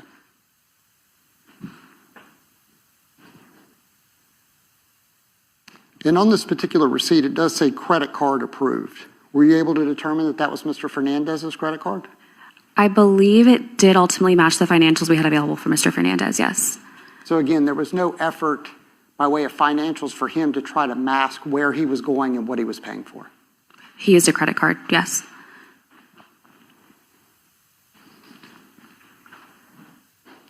You also found evidence of him having dinner at a Ruby Tuesdays? I believe the Jacksonville Beach Police Department found those records. Again, Ruby Tuesdays, you know what that is, right? Yes. Well-known little restaurant? Yes. Nationwide chain? Yes. Okay. Law enforcement was able to determine that's where Mr. Fernandez went and had dinner with a friend? Yes. McDonald's? I'm not aware of a McDonald's Wouldn't purchase. surprise you though, would it? It's food. Things people might do on a road trip. Correct. Go through a drive-through and pick up a Big Mac or something. Correct. Okay. You made mention of the hotel in Pennsylvania. Yes. That he booked 2 nights but only stayed for 1. Correct. Okay. What time, from your own experience, is the normal checkout time at hotels? Approximately 11 a.m. Okay. Do you know what time, based upon the cell phone records, Mr. Fernandez actually left the Pittsburgh area? I believe it was later that evening. Okay. So if you wanted to extend your stay, you weren't ready to leave yet, you might have to purchase a second night. The 2 nights were booked at the same time. Sure. But if he decided, I'm going to leave later in the evening, I'm not actually going to stay the night, in order for him to stay in the room past that 11 a.m. checkout time, he would have to have it booked for 2 nights. You would agree with that? I can't say that he would have had to have it booked. I can say that he had 2 nights booked and he ultimately only stayed for 1. He stayed for 1.5 days. I can't speak to exactly when his cell site data shows that he left the hotel. But you understand he left later that evening from the Pittsburgh area. From the Pittsburgh area, yes.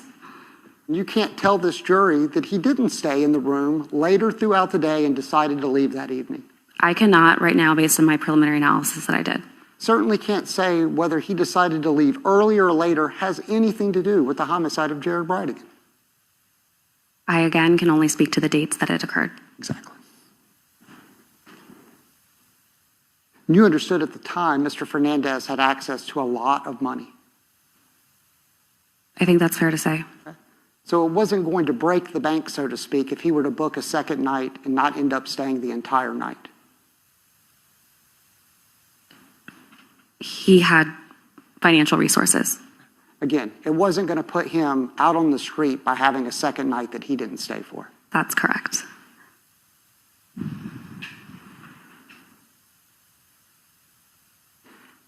Now, State mentioned Mr. Biggerstaff, Yes. and that Mr. Fernandez had gone to Mr. Biggerstaff's on February 15th as well as January 25th. Yes. Okay. On January 25th, you have no idea why Mr. Fernandez was at John Biggerstaff's. You would agree with that? Yes. And you do know that they've had a long-term relationship for decades. I can't speak to the length, but I do know that they've been familiar with each other for an extended period of time. Did you know that Mr. Fernandez went to high school with John Biggerstaff's daughter? Yes. Did you know that John Biggerstaff and Mario Fernandez would sometimes work out together? I did not know about workouts. Did you know that Mr. Biggerstaff would do some handyman work with Mr. Fernandez at his property? Yes. So no disputing that they had plenty of legitimate reasons to be together. That's correct. So as far as why Mr. Fernandez was there on January 25th, you're not able to say that personally to Mario Fernandez that had any relation to the murder of Jerry Bridegan? I can say that Mr. Fernandez was in the area of Mr. Biggerstaff's house, and then approximately 3 hours and 45 minutes, Mr. Biggerstaff searched for the 10mm Glock pistol. Sorry, who searched for it? Mr. Biggerstaff's account. Okay. Mario Fernandez was not there at that time, correct? That's correct. Okay. His device, which we heard from Agent Blythe, generally is within an arm's reach of the person that owns that device. Any dispute of that? I can't speak to where individual people have their devices, but Sure. But no disputing, based upon your analysis, Mario Fernandez was not present with John Biggerstaff whenever whomever was searching for a 10mm. that's correct. And you understood that John Biggerstaff was a convicted felon. Yes. And I know some of the searches you pulled up included places you could purchase a firearm, correct? A website, yes. Any evidence that a firearm was purchased from any of those websites? Not that I'm aware of, no. And you would agree, if you go on Google, you type in any type of item, sometimes in the search results, it brings up places where you can purchase those items that you've searched. Yes.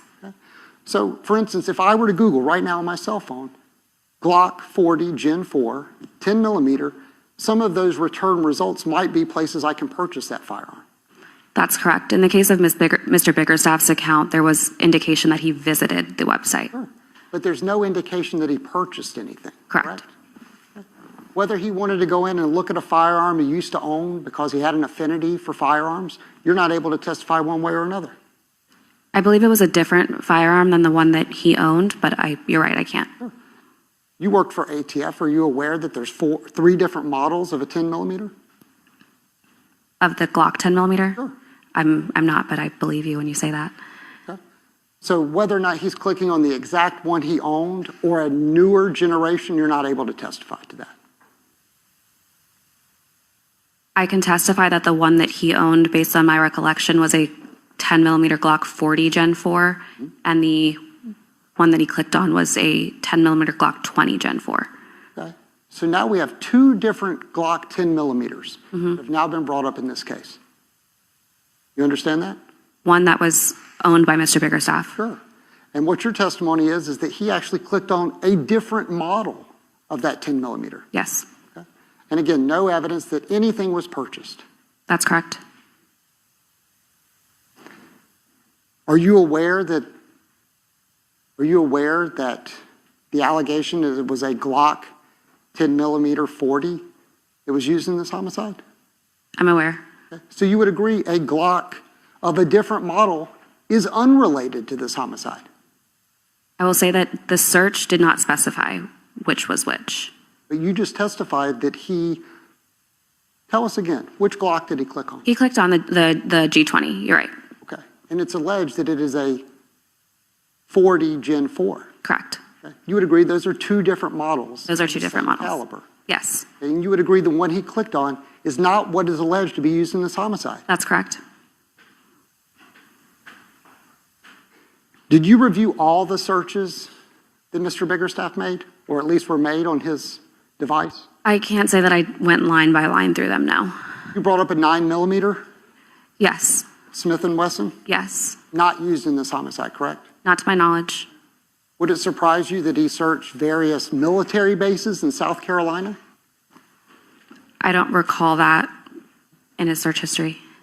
Do you recall searching for a resort in South Carolina and a particular band that plays there? I don't recall those searches. You recall handmade flour tortillas being a search that Mr. Biggerstaff made? I do not recall that, no. Would you agree in your own experience, people Google all sorts of things? Yes, I would agree.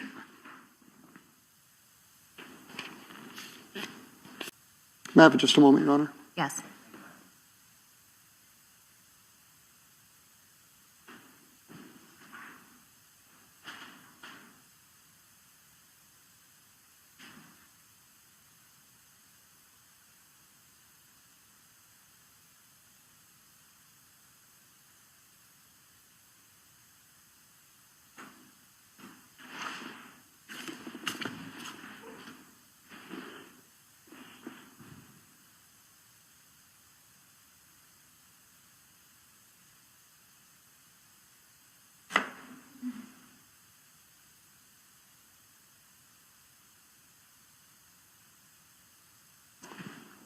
Ms. Butler, I'm going to come back to some of those searches in just a moment. Okay. Bringing up the trial exhibit from the state, I believe it's Exhibit 214, which is the CDR call logs of Mr. Fernandez. There's one in particular that the state highlighted in purple. You see that on your screen? Yes. And who did you determine that that was a call to, or at least to the device that was possessed by a certain person? Or That was the phone number that was used by Janie Deal. and that was Mr. Tenon's girlfriend. At the time, I believe so, yes. And this was the date of his arrest. Correct. Did you know that Mr. Tenon had like a black dog? Yes. Okay, and that it was actually in the vehicle with him when he was arrested? Yes. Do you have any evidence as to whether or not Mr. Fernandez was calling to make sure Henry Tenon's girlfriend had his dog? I didn't listen to the call. I do know that there was a conversation about the dog with somebody else. Did you ever review any of the poll cameras in this particular case? I might have looked at them. I don't remember specifics about the poll cameras. You don't know whether or not there's poll camera video of this Mr. Tenon's dog running around the Potomac property? I don't recall seeing a video like that. But as to the significance of that call, it's just that it occurred on the date of Mr. Tenon's arrest to Mr. Tenon's girlfriend. That's correct, and it was the only one. Whether it's for a dog or any other reason, you can't testify. Correct.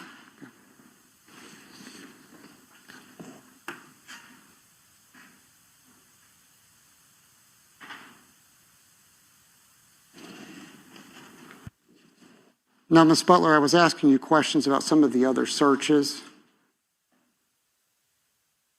by Mr. Biggerstaff on January 25th. And you didn't recall some of those that I mentioned. Your Honor, may I approach the witness? Yes. I'll approach. Ms. Butler, what I'm showing you is a composite exhibit, Defendant's Exhibit 53. I want to give you an opportunity to look at these and see if you can identify them for the jury. Sure, so the one I'm holding right now appears to be a record of a search for Charleston, South Carolina military base that in UTC time was January 26th of 2022 at 1:51 a.m. And doing that math, can you tell us what time that would have been in Eastern Standard Time, either with daylight savings or otherwise, whatever would be appropriate? Sure, it would be January 25th, 2022 at 8:51 p.m. Okay. This would be around the same time period of the other searches you testified to, correct?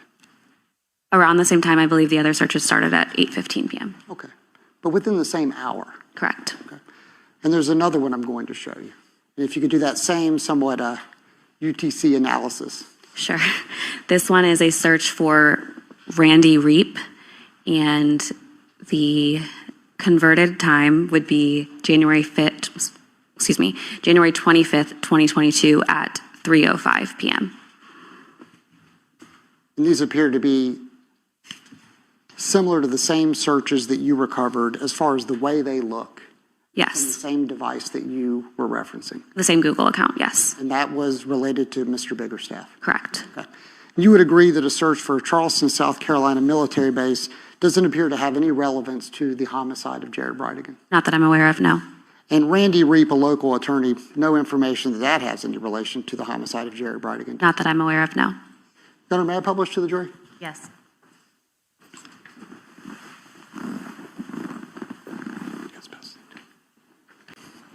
Now, Ms. Butler, after reviewing those, you would agree there were plenty of other searches from Mr. Biggerstaff's device that didn't have anything to do with firearms Yes. and didn't appear to have any relevance to the homicide of Jared Bridegan. Not that I am aware of, no. You had an opportunity to review the Google searches of Henry Tenon. I likely did. I can't recall the details of them. If you had an opportunity to review some of those searches, would it refresh your recollection? It might, yes. Your Honor, may I approach the witness? Yes. You may throughout.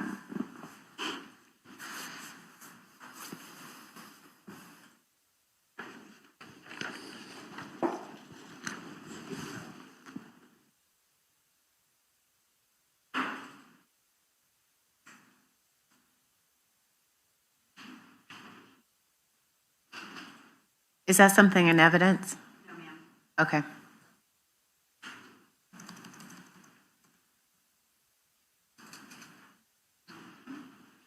Is there an objection?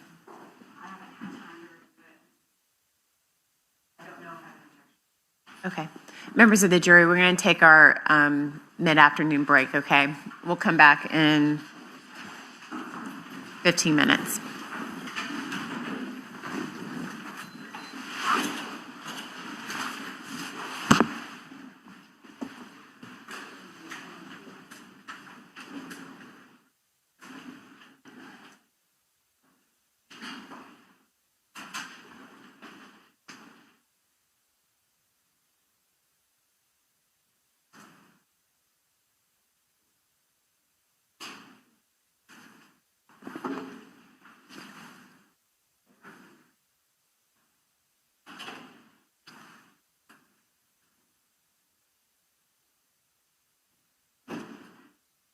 All right, Ms. Butler, everyone may be seated. Ms. Butler, you're still in the witness stand, so you can take the break. Just don't discuss your testimony with anyone, okay? Stay here. All right, thank you.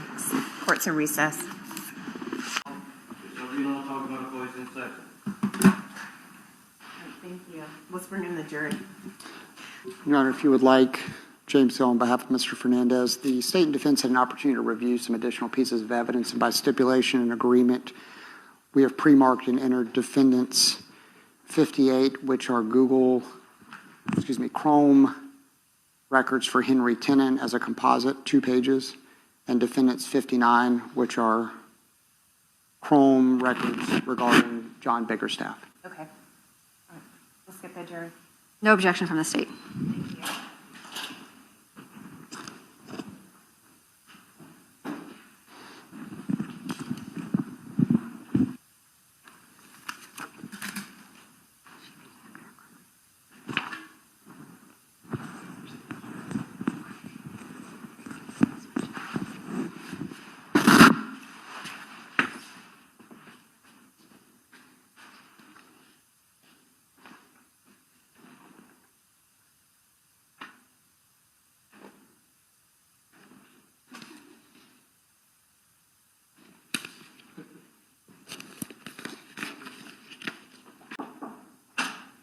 Your Honor, the jurors are entering the courtroom.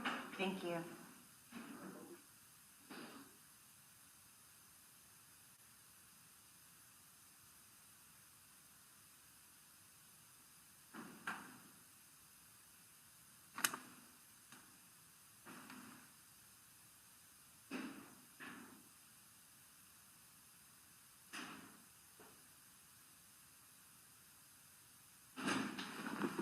Thank you. Welcome back, members of the jury. Everyone may be seated.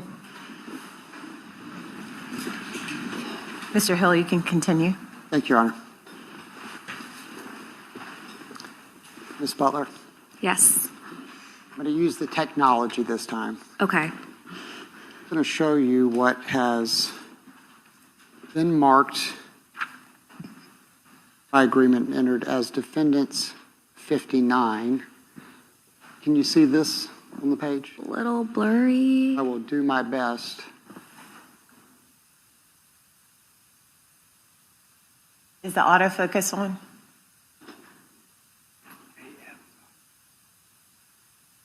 I'll zoom in a little more, otherwise I'm going to do it the old way. Is that better for you? Yes. If you could, read to the jury these additional searches starting at the top from Mr. Biggerstaff. Starting at the top, it is a visit to a website or a URL that says how to measure your bra size at home, 4 simple steps. The next search. Bra size chart dash third love. And the third search. How to measure bra size and bra size calculator, Victoria's Secret. I'd just like to clarify, these are Chrome, looks like these are Chrome records and not searches. Can you tell the difference? Can you explain to the jury what that means? Sure, so because it said Chrome at the top, based on my understanding, that indicates that was a website that was viewed with that URL, whereas the records that we viewed previously had search at the top. But you would agree, Mr. Biggerstaff has gone to all sorts of different types of websites that certainly seem to be unrelated to the homicide of Jared Bridegan. Yes. I'm going to show you another document.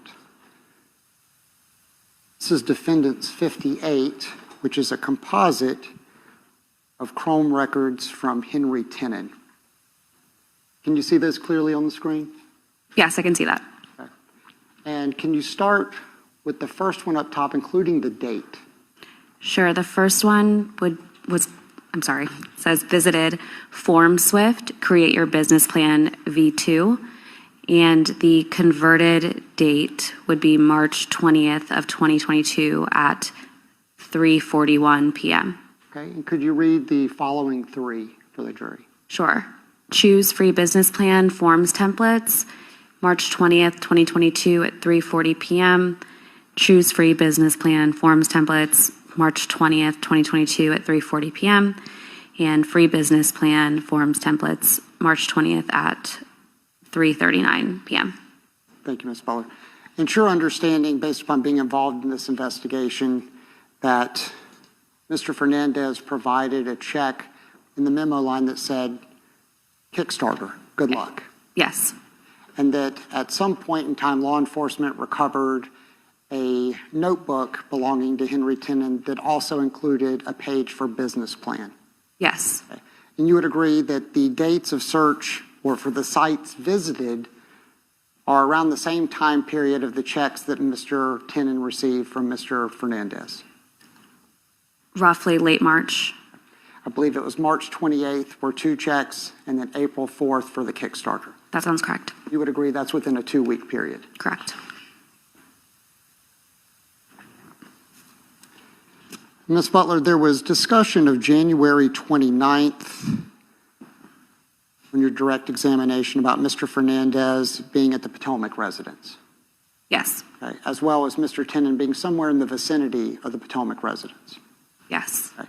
And Agent Blythe previously testified, so we won't go into the timing events and his analysis, but you would agree you personally have no evidence that puts Mr. Tenon and Mr. Fernandez actually together on that date?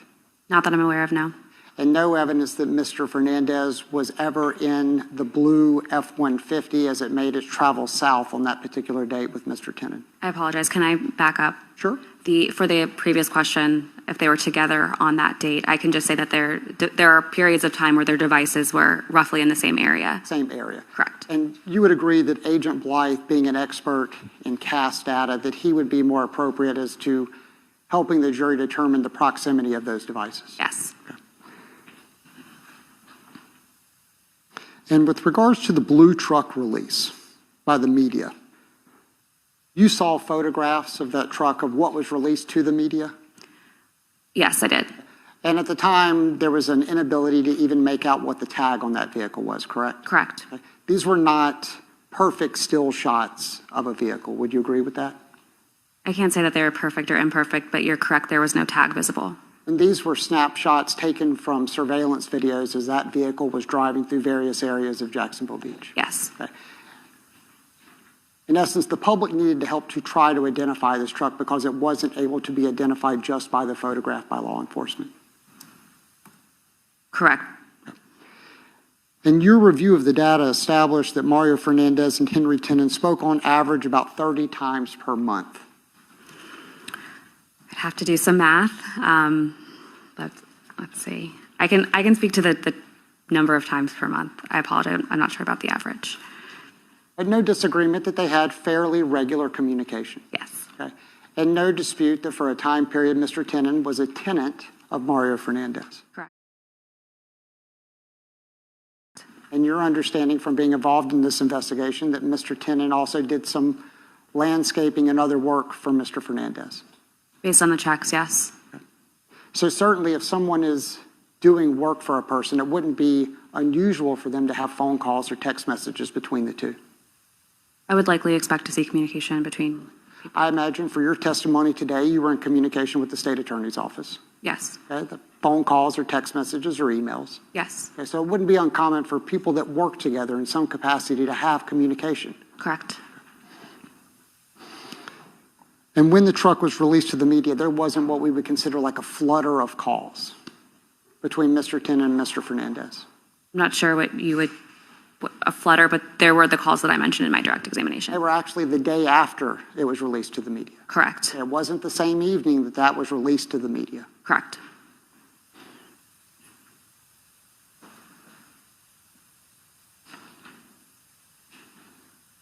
Your Honor, may I have one moment with counsel? Yes.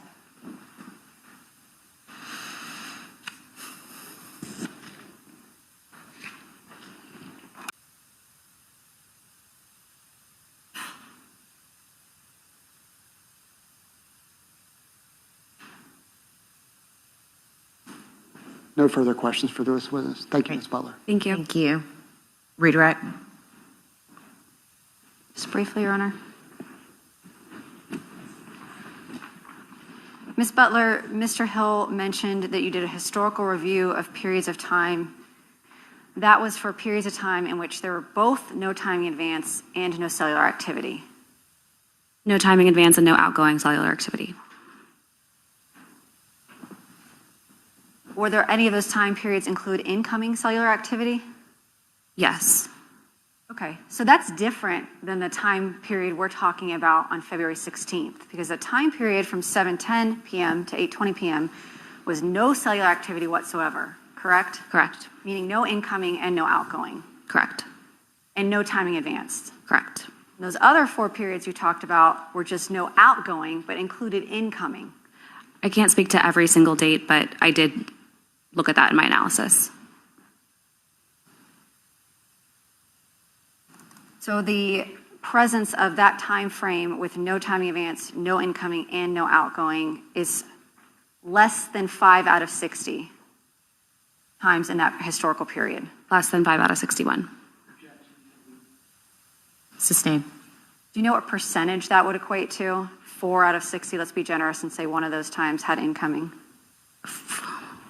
Man, I'm getting put on the spot here. I know that 5 out of 61 days would be 92%, so a little bit less than 92% for 4 out of 60. 92% of the time, his phone was either recording timing advance or using cellular data in that 60-day time period. During the time frame that I looked at in the 61-day time period, yes. Mr. Hill asked you a bunch of questions about financial analysis. Based on his background, did Detective Johns kind of take charge of the financial analysis in this case? Yes, he did. The Google Chrome deletions that Mr. Hill was asking you about, you testified earlier that the primary database was bulk deletions. And the chart you made with that spike of 5,000, which database was that from, the primary or the secondary? The secondary. And can you explain to the jury what the secondary database deletions indicates to you, or what it means based on your conversations with Google and your experience? So the secondary file is the one that contains the line by line. So it's an accounting of every record that was deleted from the Google account within a certain time frame. And that's the one that has the process date and time, as well as the original event date and time, and the Google product affected by the deletion. What types of Google products did you observe as affected by the deletions in the secondary database? In the secondary database, there were a number of Google products to include Ad, Google Discover, Image Search, YouTube, Gmail, Chrome, Search. There was a number of different products. And Mr. Hill asked you about connections between a man named Jimmy Jones and Mario Fernandez Saldana. Did you observe any connections between the two of them in any of the records you reviewed in connection with this case? Nothing in the records that I reviewed. Did you see any connection between Jimmy Jones and Jared Bridegan in any of the records or phone downloads you looked at in this case? Nothing that I reviewed. And you had Mr. Bridegan's toll records and phone downloads as well to review? Yes. Did you see any connection between Jared Bridegan and any of the toll records or phone downloads or financial records or other records you reviewed in this case between Jared Bridegan and Henry Tenon? No, I did not. There were none. There were none. Did you see any records or connections between Jared Bridegan and John Biggerstaff in any of the records you reviewed? No, I did not. The only connections between all these individuals were Mr. Fernandez, obviously, based on your prior testimony, had communication with Mr. Biggerstaff and with Mr. Tenon. Correct. That phone call to Janie Deal on August 18th, 2022, to your knowledge, was Miss Deal, when that call was placed, detained by Jacksonville Beach police detectives at the CJIC office for questioning? Yes. When Mr. Fernandez called her? Yes. Thank you. I have no further questions, Your Honor. Anything further for the witness? Just briefly. Ms. Butler, any evidence that Mario Fernandez knew where Janie Gill was at the time he made that phone call? I don't have any evidence about that. I have no further questions. Ms. Stifler, anything further?